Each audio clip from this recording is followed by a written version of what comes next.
All right, today we're digging into this really powerful story from the Philippines. It's called Roots and Rivers, and it's all about how one community is literally taking the future of its ecosystem into its own hands.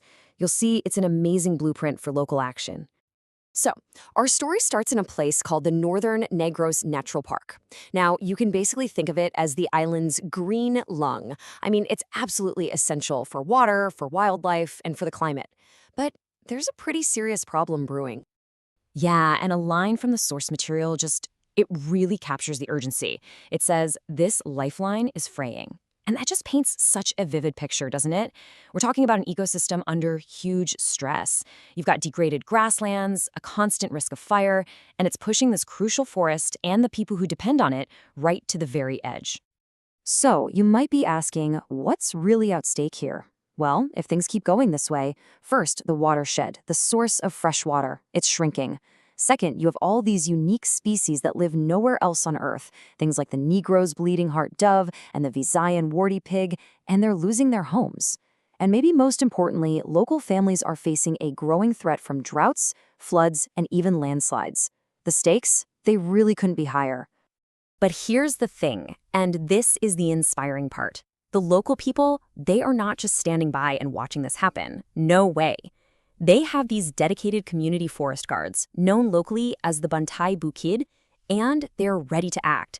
They are so willing and able to protect their home. The only thing that's been missing? Consistent, sustainable support to turn all that passion into a real, solid plan.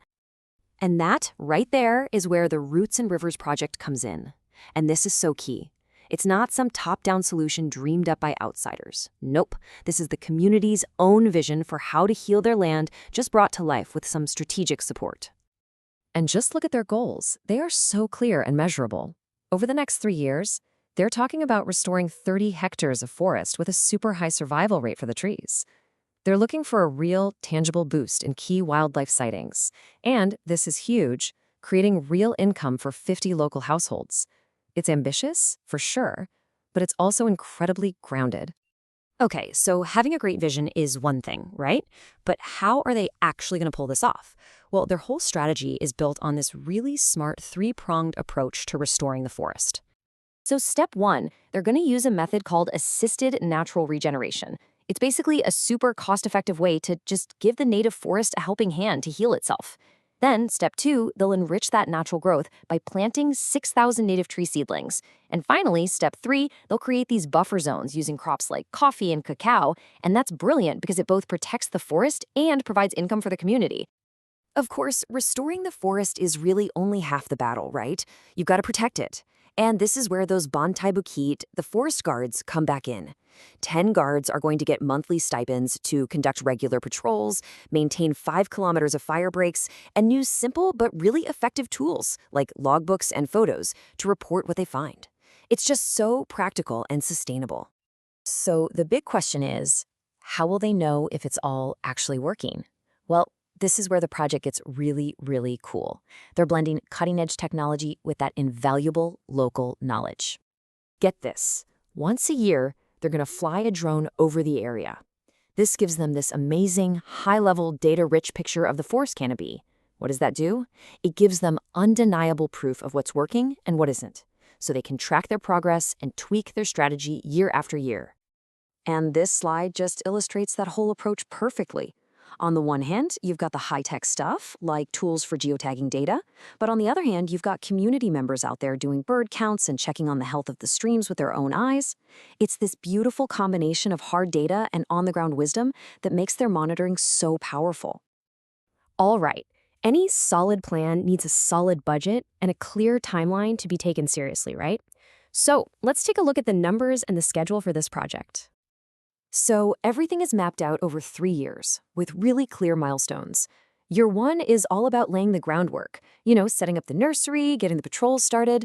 Then, in Year 2, they really scale up the restoration work.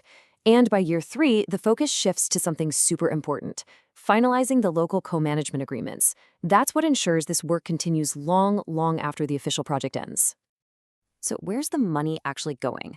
This chart shows a really healthy breakdown.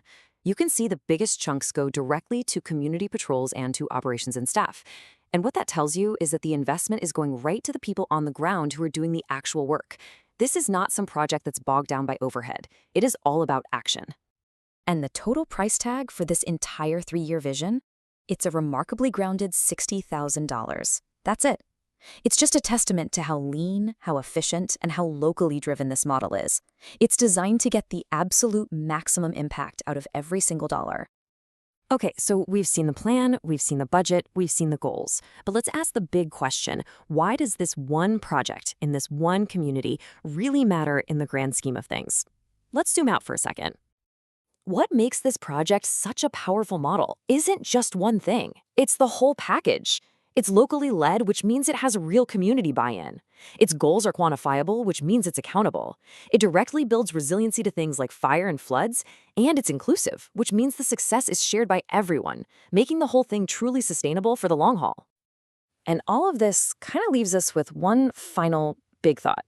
We live in a world that's always searching for the next high-tech, silver bullet solution for our environmental problems. But this project, it asks a really compelling question.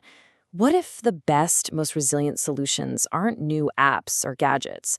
What if they're empowered communities with deep, deep roots in the very lands they're fighting so hard to protect?